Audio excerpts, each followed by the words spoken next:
If you're in Istanbul for more than a few days and you want to escape the hustle and bustle of the city, take a Bosphorus cruise.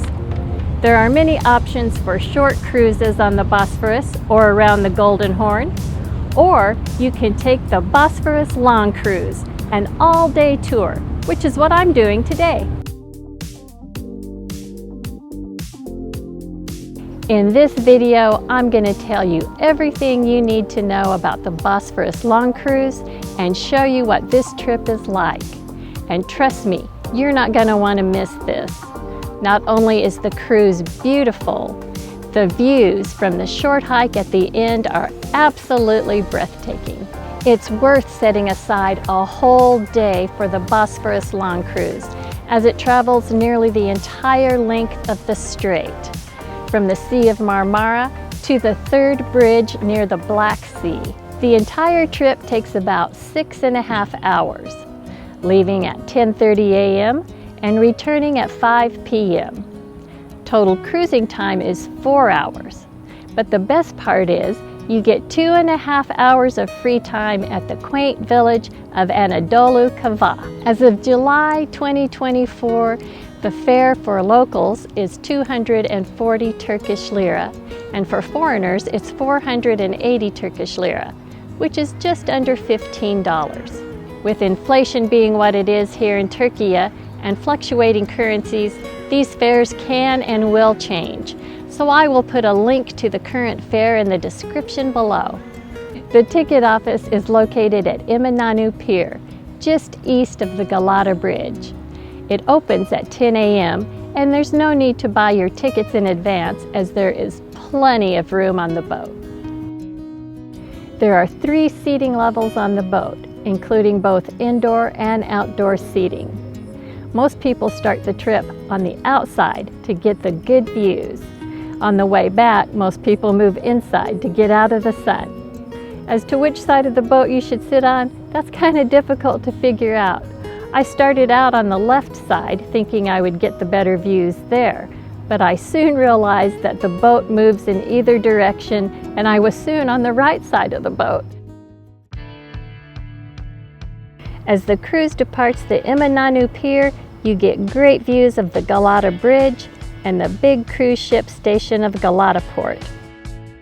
You then cruise past the impressive Dolmabahce Palace, which was the administrative center of the Ottoman Empire dating back to 1856.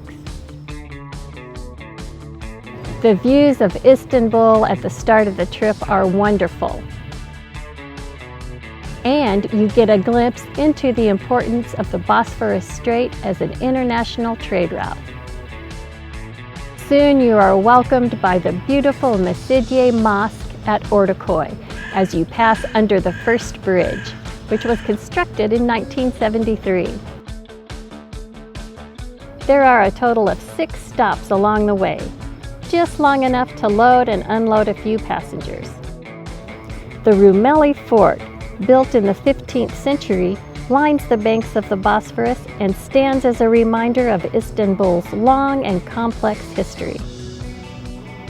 Past here, the Bosphorus widens, and you find yourself surrounded by beautiful neighborhoods clinging to the banks and lining the hills. Before you know it, you get your first glimpse of the impressive Yavuz Sultan Selim Bridge, and soon you dock at the quaint fishing village of Anadolu Kavağı. Once just a fishing village, Anadolu Kavağı only has a population of around 1,500, many of who are part of the surrounding military bases.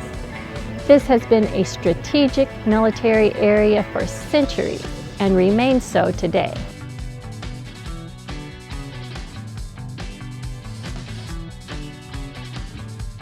So the cruise reached its final destination, the village of Anadolu Kavağı, and I didn't waste any time. I hiked straight up to Yoros Castle, and it only took me about 15 minutes. Once a heavily fortified castle, as was the one directly opposite on the Bosphorus side, a massive chain could be extended between the two to cut off enemy warships, the same way the chain across the Golden Horn defended Constantinople.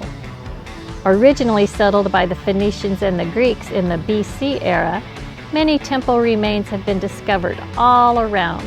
From this vantage point here at the castle, you get fantastic views of the third Bosphorus Bridge, also known as the Yavuz Sultan Selim Bridge. It is also known for being the widest suspension bridge with the tallest towers in the world. So now I'm going to hike back down and I'll have just enough time to grab some lunch. But first, I'm going to take in these views. Would you look at this behind me? The Bosphorus Strait and the Black Sea. Oh, it's beautiful. I ended up at a great restaurant called Kavak Danye. I'm not sure I'm pronouncing that right, but I highly recommend it. It sits right on the water, and I had some of the best calamari I have ever eaten, and an amazing whole fish stewed in tomato and pepper sauce. I also watched some local fishermen that spent some time pulling in a long rope. I couldn't imagine what could be at the end of such a long rope, and was really surprised to see that it was a person that had been on the bottom collecting oysters. Soon it was time to board the boat for the journey back. If you haven't already, please check out our 2 Guide to Istanbul videos. I spent a whole month in Istanbul discovering the amazing places this beautiful city has to offer. If you enjoyed this video, be sure and give us a like and subscribe, as there is so much more to come.